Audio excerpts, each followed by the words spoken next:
Thank you for joining today of the Penalty Abatement Basics and Techniques course. Just a little quick bit about me. I've been doing this more than 25 years at this point, and I get to share with you some of the knowledge I've gained over the years, so you're certainly welcome to read this if you like. I am an enrolled agent. I get to teach and speak quite often, and I'm really thrilled that you decided to go ahead and choose this as the course that you would like to sit in with.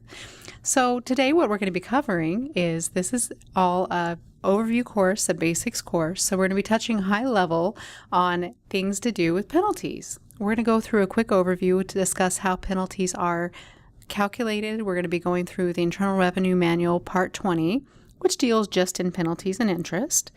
Give you an introduction on what the RCA is, so at the end of this you should know what those abbreviations mean. And then we'll talk about remedies, such as the First Time Abatement Program and reasonable cause considerations. So we're going to go ahead and dive right into this. So a quick overview of penalties. First, if we look back and say, what's the whole purpose of this? Why do we have all these penalties to begin with? The reason is it's designed to encourage compliance from taxpayers. We have a voluntary tax system, but the bottom line is, unfortunately, it causes liability to increase at substantial rates. If we go back in time and look back in history, we had very few penalties that existed, 14. But now with every new bill and every new tax law that comes out, we have hundreds of new provisions. So even though the intent is great, the bottom line is it really increases the liability at a very substantial rate. So if we look at all the different types of penalties that can exist, in practice we may see commonly estimated tax penalties, which we'll talk about in a moment how they behave a little differently. We have collection-related penalties and accuracy-related penalties. We may have other types of ones that hopefully you don't ever encounter, a preparer penalty. And there's also civil penalties, which an example of that might be a failure to file an information return, like a 1099 or W-2. So there are lots of different types of penalties as well. If we look at an estimated tax penalty, I told you they are a little bit different in how they behave, and that's because they resemble and they behave a lot more like interest. In fact, the rate of estimated tax penalty is the same rate as the current going interest rate. So right now, we're looking at about a 4% rate. Now, they don't deal in cents or percentages or fractions of it. It's just a plain old 4% rate. So as an example, back in 2017, our short-term federal rate was 1.04%, and then they add 3% to whatever the federal rate is. So the whole year 2017 was trucking along at 4%. Now in 2018, 4%. We don't see that changing much over the recent few years. But if the short-term federal rate substantially goes up, just be aware of that and know that your estimated tax penalty rate will change accordingly. As the next thing we talk about, a penalty that behaves a lot more like a penalty, is the failure to file penalty. So the failure to file penalty is just kind of like it sounds. Somebody did not file a return by the required due date, including an extension. So our individuals that are supposed to file by April 15th, if they do an extension and they get it in by October, they're still on time. They don't get this failure to file penalty. If they fail to do an extension and they file by October, then they do get a failure to file penalty. It's calculated at 5% of the unpaid tax for each month or partial month. So that continues along up to 5 months and they reach the maximum. So they can max that penalty out in just 5 months' time at 25% penalty.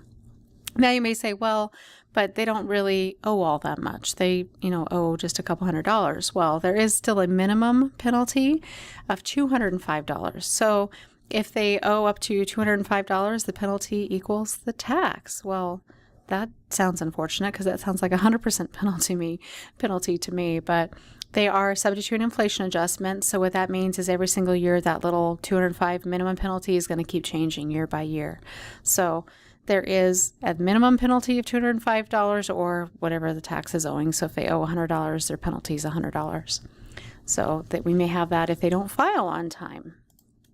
In addition to that, there could be one for companies. Companies have a little different type of a failure to file penalty. So they don't file their corporation form, their partnership form, any of these forms by the due date or complete information. So let's say they file a return but they're missing information, it'll be considered to be not filed on time, unfortunately. That one is based on a rate per month. That's $195 per month per number of partners. So let's say you have a partnership with 3 partners, $195 a month times the 3 partners times the whole year that they're late. It can be charged for up to 12 months.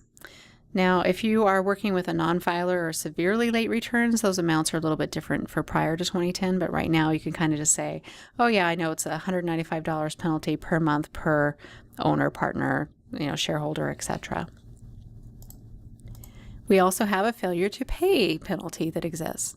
So what that is if they don't pay the full amount by the original due date. So again, using our individual income tax filers as an example, they're supposed to be having a due date of April 15th. Even if they do an extension so they can file the return later, their money is still due by April 15th. And if they don't pay it by that due date, it's not as harsh as not filing, but it's still 0.5% of the amount owing for each month. And then that can truck along until it reaches 25% maximum, but it takes 50 months to reach that maximum.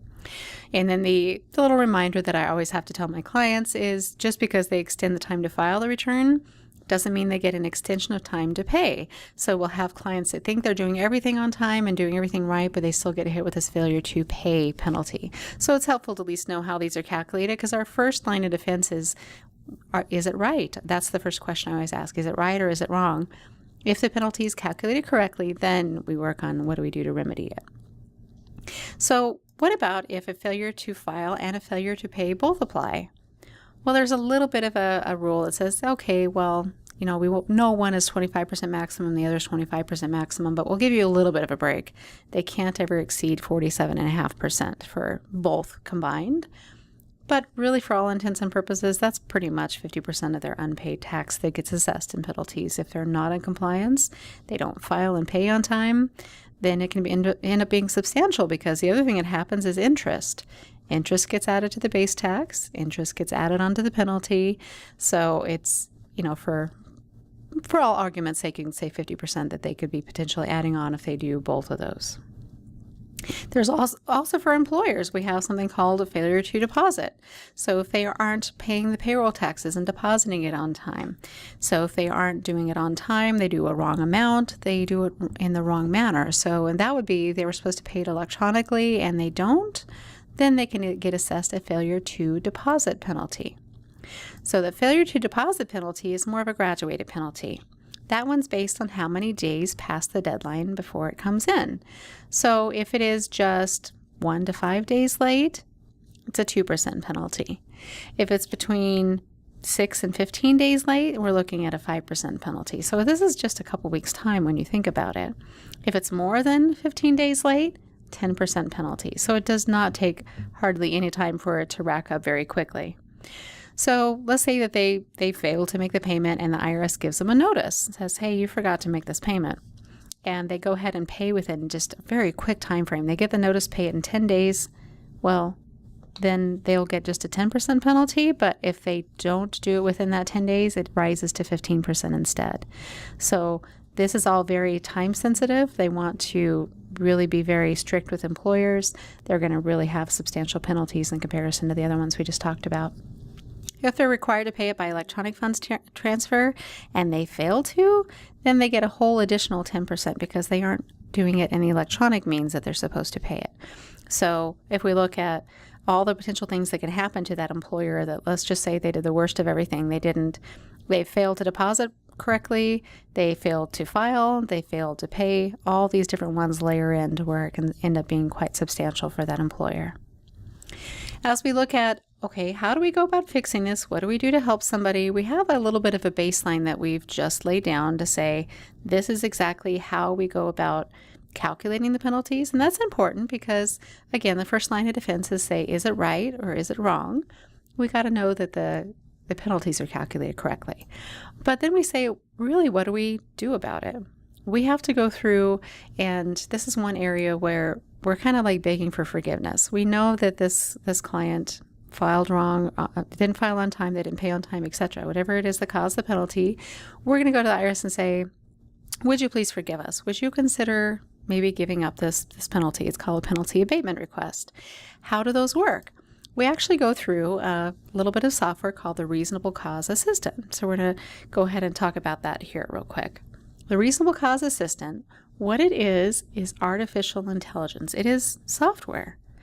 And just to take a real quick step back too, is we're playing within this arena that I have a lot of references in here called IRM. We're in section 20 of that. Well, what that IRM is the Internal Revenue Manual. This is like having the other team's playbook when you're on a sports team. I mean, imagine that. We could have access to the other team's playbook. It is really that you need to know where these are found. So you can go to the irs.gov site and just search Internal Revenue Manual, and it brings up the whole thing beautiful right there on the screen. You can see it right within Canopy software. They have links to the IRM as well, but just know this is where you find it. So as an example of this, I'm referencing where it's talking about what the RCA is right within this IRM section. So section 20, that's all penalty and interest. They actually call it the Penalty and Interest Handbook for agents. And then these little sections like section 1, subsection 1, 3, 6, etc. They name it Decision Support Interactive Software Program, which sounds funny. It's just basically an artificial intelligence program.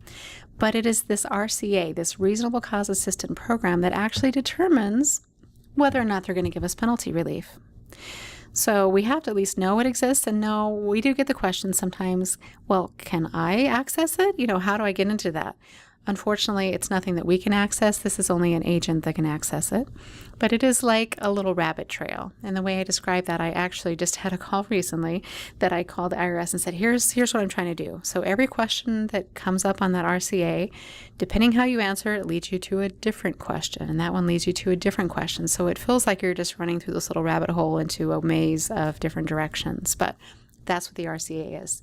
They can override it if necessary. They may not know about that sometimes. It depends on the skill level of the agent you're working with. But the idea of the software is they thought that they were being too subjective in the past and giving relief where they shouldn't have and not giving relief in other cases. So they came up with software. What the software will do is instruct the agent to perform other case research first, like is there any obvious deposits or payments that need to be applied? Maybe research if there's a missing extension, do some things to try to take care of it before running through the software. But if it's at 3 particular kinds of penalties, and we'll talk about that next, why these matter. If it's that failure to file or failure to pay or failure to deposit, the RCA is going to go and look for something special first. It's going to see if they're maybe eligible for a first-time abatement. But it's going to look at reasonable cause, all these things that we're going to talk about some strategy in a moment, but they have to run it through the software. And you'll find that when you see these little abbreviations, one of the reasons I teach on the abbreviations, you want to speak the same language as those that you're working with. But the RCA, you're going to see lots of references within the Internal Revenue Manual to the RCA. But bottom line, success sometimes just is persistence. This call that I recently did, I knew that it was taking me down the wrong rabbit hole. So I told the agent, this moment, can you I asked her not to log it, and so she didn't log it. And I called back again, I think maybe 10 minutes later, and we went down a different rabbit hole and it worked. So sometimes that's what it takes. And being persistent is where you can produce those results.